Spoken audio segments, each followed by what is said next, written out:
Boa tarde, meu nome é Iris Silva, eu sou aluna do Moré André Rosa e vim aqui para gravar esse vídeo para passar meu depoimento sobre o mapa, né? O mapa que ele fez para mim, e eu descobri muitas coisas maravilhosas, muitas coisas que bateram, né? Muitas coisas que eu não entendia, não compreendia, e acabei tirando dúvida e consegui compreender.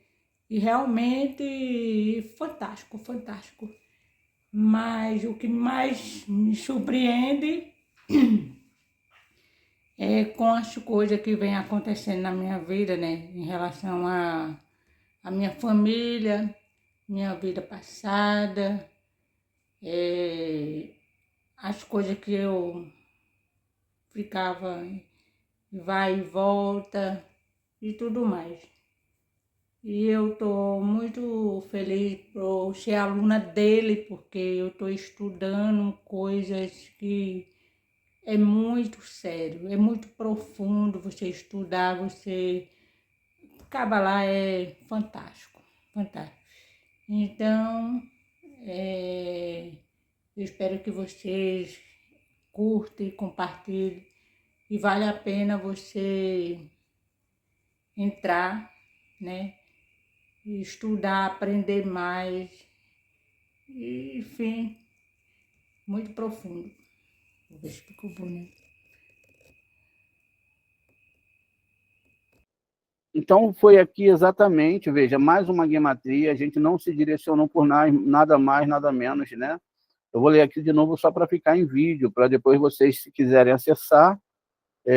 Marginalização dos judeus sob o Papa Gregório VII e Afonso VI de Castela, que durou de 1078 a 1081 da Era Comum, né? Então, nessa Era Comum, exatamente, foi quando isso passou a vigorar.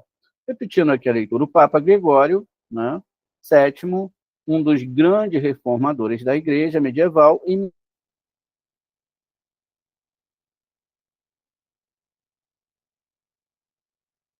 europeia. Então, sair de pregar o Evangelho, né? Essa é a verdadeiro estabelecimento dos cristãos. Seu decreto estabeleceu proibição de cargos públicos, judeus não podiam ocupar posições de autoridade sobre os cristãos, tinham que ser sempre abaixo, submissão simbólica. A lei reforça a ideia de que os judeus deviam viver em condições inferiores dentro da cristandade. A justificação teológica para isso, Gregório citava servidão perpétua dos judeus, baseado na interpretação de Agostinho, alegando que sua dispersão era um castigo divino, né? E Agostinho, ele viveu do ano de 354 ao ano de 330, foi um dos maiores filósofos e teólogos do cristianismo. Ele que escreveu obras influentes, como Confissões e A Cidade de Deus, abordando temas como graça e o livre-arbítrio, natureza do mal, enfim. Então, ele elaborou também ali as suas palavras, né, contra os judeus. Enfim, por quê? Porque os judeus tinham a Torá e eles tinham um remédio para a idolatria, né? Então, é muito importante, depois aqueles que quiserem estudar um pouquinho mais sobre Agostinho, eu, particularmente, eu acho perda de tempo, né? Só a gente pegar mesmo o que eles fizeram de errado, até para não se poluir com os ensinamentos dele. deles, porque foi tudo isso que gerou, né? Enfim. Então, ele não era assim, o Agostinho ele não era alguém contra os judeus. No entanto, ele via, né, o judaísmo à luz da teologia cristã, considerando que os judeus haviam rejeitado lá o Machia, o Cristo, e por isso estavam em um estado de punição divina. Isso ele cita na obra dele, né, na obra Cidade de Deus, ele argumenta que os judeus deveriam ser preservados como testemunho da verdade cristã, ou seja, sua existência e dispersão pelo mundo serviriam como prova da transição do Antigo Testamento. Essa ideia influenciou a teologia cristã medieval e justificou, em algumas épocas, a marginalização dos judeus, embora não tenha sido um chamado direto à perseguição. Pois bem, então, esse foi o trabalho que foi feito lá por Agostinho, já nos inícios ali do cristianismo, né, como a gente viu, entre 354 e 330. Né? Ele viveu 606 anos, pelas contas aqui. O conflito com Afonso VI de Castela foi em 1081, era comum. O rei Afonso VI de Castela e Leão, né, diz aqui, né, que ele viveu de 72 a 109 e governava Toledo, recém-reconquistada dos muçulmanos, e em 1085 contrariou a igreja ao nomear judeus para cargos administrativos, ou seja, ele foi contra a igreja, aproveitando a experiência em finanças e diplomacia, porque o povo judeu, por ele não poder negociar, ele tinha que trabalhar ou como banqueiro, ou cambista, etc., alguma coisa, e ele se ligou muito nessa questão aí de finanças e diplomacia.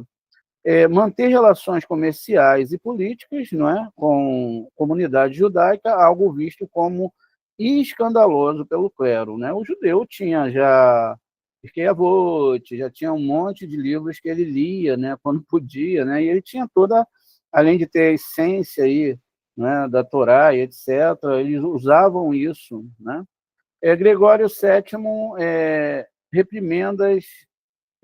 repreendeu Afonso VI por favorecer os inimigos da cruz. Exigiu que os judeus pagassem taxas extras para sustentar a igreja, aumentando sua carga fiscal. Quais as consequências?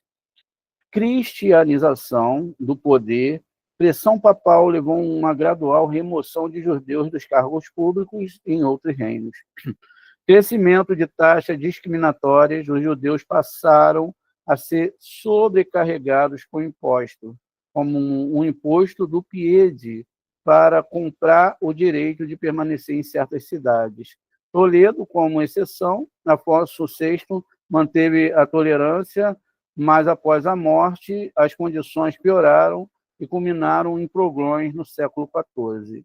Então, veja, em 1078, Gregório VI proíbe judeus a cargos públicos. Em 81, Afonso VI é repreendido por empregar judeus. E a conquista cristã de Toledo, judeus perdem proteção real progressivamente. Por que isso importa? Né?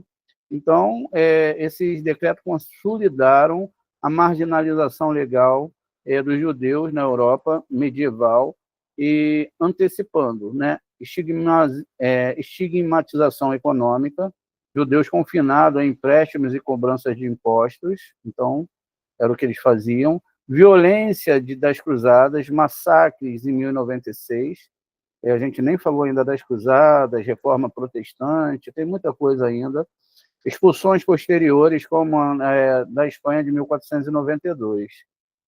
O Brasil, a gente sabe, né, no ano de 1500, eles começaram a migrar, vieram judeus para o Brasil, e foram para outras partes do mundo, fugindo exatamente, né, da Inquisição, mas infelizmente aqui se tornou uma colônia portuguesa e muitos ainda foram capturados. Perseguição aos judeus na Espanha visigótica e no Império Bizantino do século VI. Né? A gente está falando aqui de Bizâncio, daquela mesma Constantinopla que dividiu o catolicismo, né? entre o catolicismo, que era exatamente romano, e agora o catolicismo ortodoxo, né? A gente tem um rapaz que estuda com a gente, que é o Valdeci, que a gente chama de Davi, que ele era padre ortodoxo, né, da Igreja Ortodoxa. Veja, então, aqui, ó, no século VI, né, o reinado de Sisobuto na Espanha visigótica, 589 a 621. O rei Sisibuto, né, foi um dos monarcas antijudaicos do reino visigótico na Espanha. Suas políticas marcantes, né, o início da perseguição sistemática aos judeus. Então, leis restritivas, no 589 da Era Comum, proibição de possuir terra e cultivá-las, também era proibido, restrição a negócios e comércio, também limitando participação econômica judaica, judeus não podiam ter servos cristãos, isoladamente ou socialmente, né, isolando-os socialmente do resto das pessoas. Decreto de conversão forçada, aí foi em 616, e aí agora a gente bate sim, aqui bateu com o Itró, né? Que o Itró, ele era um grande, era o genro de Moche, ele se converte, veja, a mesma gematria, né? 616. Ultimato de converter-se ou se converter ao cristianismo, deixava a terra com tudo, não podia levar nada. Muitos judeus fingiram conversão, foi altamente errado isso aqui pela Torá, os chamados cristãos novos, enquanto outros fugiram para o norte da África sob domínio muçulmano. É errado, segundo a Torá, mas eu não estava na pele deles, né? Quem estava lá deveria saber se ia negar a Torá e passar depois por algumas reencarnações ou não, né? Quem sabe não fomos nós aí. Então, ó, Heráclio, a conversão forçada no Império Bizantino, 628 a 629, o imperador Heráclito, né, após vencer os persas e recuperar a Terra Santa, ordenou o batismo forçado de todos os judeus do Império Bizantino. Motivação: medo da colaboração judaica com os persas durante a guerra, influência da Igreja, que viu os judeus como inimigos de Cristo.